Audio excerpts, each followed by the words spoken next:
నమస్తే welcome to rhythm Telugu news నేను మీ ఆదిత్య తెలంగాణలో 2024-25 ఆర్థిక సంవత్సరానికి 2,75,891 కోట్ల అంచనాలతో ఓటాన్ అకౌంట్ బడ్జెట్ ను అసెంబ్లీలో మంత్రి బట్టి విక్రమార్క ప్రవేశపెట్టారు. ఇక 2,01,178 కోట్ల రెవెన్యూ వ్యయంని 29,669 కోట్ల మూలధన వ్యయంతో కొత్త ప్రభుత్వం తొలి పద్దును ప్రతిపాదించారు. ఇక 6 గ్యారెంటీలకు గాను 53,196 కోట్లు కేటాయిస్తున్నారని వెల్లడించారు. ఇక అవసరాన్ని బట్టి ఈ మొత్తాన్ని మరింత పెంచుతామని పేర్కొన్నారు. ఇక త్వరలో 15,000 మంది కానిస్టేబుల్ నియామకం పూర్తి చేస్తామని, ఇక మెగా డిఎస్సి నిర్వహిస్తామని తెలిపారు. ఇక అన్ని రంగాలకు సముచిత కేటాయింపులు చేస్తూ రాష్ట్రాన్ని అభివృద్ధి పదంలో తీసుకువెళ్తామని పేర్కొన్నారు. ఇక మార్పు కోరుతూ తెలంగాణ ప్రజలు స్వేచ్ఛను సాధించుకున్నారని, వారికి మనస్ఫూర్తిగా కృతజ్ఞతలు చెప్తున్నట్లు బడ్జెట్ ప్రసంగంలో బట్టి తెలిపారు. ఇక సామాజిక, ఆర్థిక, రాజకీయ న్యాయాన్ని అందించే స్ఫూర్తితో బడ్జెట్ను ప్రతిపాదించినట్లు వివరించారు. ఇక గత ప్రభుత్వం పథకాలు గొప్ప అమలుకు దిబ్బ అన్నట్లుగా ఉండేవని అన్నారు. ఇక గత పాలకుల నిర్వహణతో ధనిక రాష్ట్రం ఆర్థిక కష్టాలు పాలైందని చెప్పారు. ఇక గత ప్రభుత్వం అప్పులను అధిగమించి అభివృద్ధిలో సంతులిత వృద్ధి లక్ష్యంగా ముందుకెళ్తామని వెల్లడించారు. ప్రజావాణి సక్రమంగా నిర్వహించేలాగా ఒక సీనియర్ ఐఏఎస్ ని ప్రత్యేక అధికారిగా నియమించాం. సంపూర్ణ ప్రజా సంక్షేమమే కాంగ్రెస్ ప్రభుత్వ ప్రణాళిక. అందుకే 6 హామీల్ని ప్రజల ముందు ఉంచి వారి ఆమోదంతో ఈ శాసనసభ వేదిక ద్వారా వాటిని అమలు చేసేందుకు మా ప్రణాళికను మీ ముందు ఉంచుతున్నాం.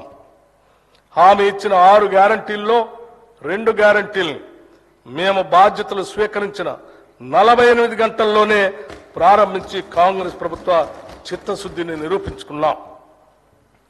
6 హామీల అమలుకై అర్హులైన లబ్ధిదారుల నుండి దరఖాస్తులు స్వీకరించడం కోసం ప్రత్యేకంగా డిసెంబర్ 28 నుండి జనవరి 6 వరకు గ్రామాల్లో మరియు వార్డుల్లో సభలు ఏర్పాటు చేయడం జరిగింది. ఈ సభల్లో ప్రజలు 1.29 కోట్ల దరఖాస్తులు ఇవ్వటం జరిగింది. దీనిని బట్టి ప్రజల్లో ఈ హామీలపై ఉన్న విశ్వాసం అర్థమవుతా ఉంది. అందుకే ఒక ప్రత్యేక సాఫ్ట్వేర్ ద్వారా ఈ దరఖాస్తులను క్రోడీకరించే పని కూడా త్వరితగతిన పూర్తి చేయటం జరిగింది.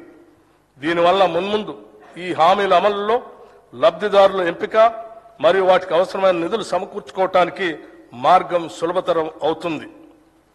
మహాలక్ష్మి పథకంలో భాగమైన ఉచిత ఆర్టీసీ బస్సు రవాణా సౌకర్యాన్ని మా ప్రభుత్వం డిసెంబర్ 9, 2023న ప్రారంభించడం జరిగింది. రాష్ట్ర మహిళలు ఈ పథకం పట్ల అత్యంత సంతృప్తి మరియు సంతోషం వ్యక్తం చేస్తున్నారు.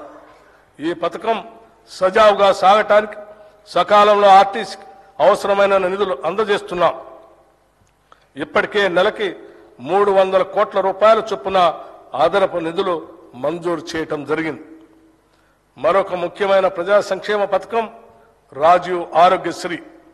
ఈ పథకం కింద మా హామీ ప్రకారం డిసెంబర్ 9, 2023 నుండి వైద్య ఖర్చుల పరిమితిని 5 లక్షల రూపాయల నుండి 10 లక్షల రూపాయల వరకు పెంచడం జరిగింది. గతంలో ఆరోగ్యశ్రీ కింద చెల్లించవలసిన బకాయిలు చెల్లించనందున ఆసుపత్రుల్లో ఆరోగ్యశ్రీ సేవలు నిలిచిపోయి సామాన్య ప్రజలు తీవ్ర ఇబ్బందులు ఎదుర్కొన్నందున మా ప్రభుత్వం దీన్ని ప్రాధాన్యతగా తీసుకుని గత బకాయిలను కూడా వెంటనే విడుదల చేయడం జరిగింది. భవిష్యత్తులో కూడా ఆరోగ్యశ్రీ కింద వైద్య సేవలకు ఎటువంటి అడ్డంకి లేకుండా అవసరమైన నిధులు చెల్లించడం జరుగుతుంది. మా ప్రభుత్వ హామీల్లో మరో ముఖ్యమైన 2 హామీలు గృహజ్యోతి మరియు 500 రూపాయలకే వంట గ్యాస్ సిలిండర్ సరఫరా. గృహజ్యోతి పథకం ద్వారా అర్హులైన వినియోగదారులందరికీ నెలకి 200 యూనిట్లు ఉచిత విద్యుత్తును అందించడానికి మరియు అర్హులైన వినియోగదారులకి 500 రూపాయలకే వంట గ్యాస్ సిలిండర్లు సరఫరా చేసే పథకాలకి మరో ముందడుగు వేశాం. ఫిబ్రవరి 4, 2024న రాష్ట్ర మంత్రివర్గ సమావేశం ఈ పథకాల అమలుకి ఆమోదం తెలిపింది. త్వరలోనే తగిన విధి విధానాలు రూపకల్పన చేసి వాటి ఫలాలను ప్రజలకు అందించడం జరుగుతుంది.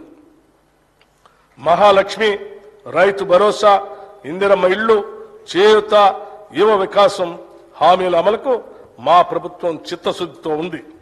వాటిని వీలైనంత త్వరలో అమలు చేసే సంకల్పంతో ఉన్నాం. ఈ బడ్జెట్లో ఈ పథకాల అమలుకి 53,196 కోట్ల రూపాయలు ప్రతిపాదించడం జరిగింది.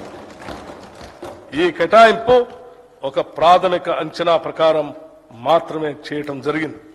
హామీలకు సంబంధించిన విధి విధానాలను రూపొందించే పని ఇంకా కొనసాగుతున్నందున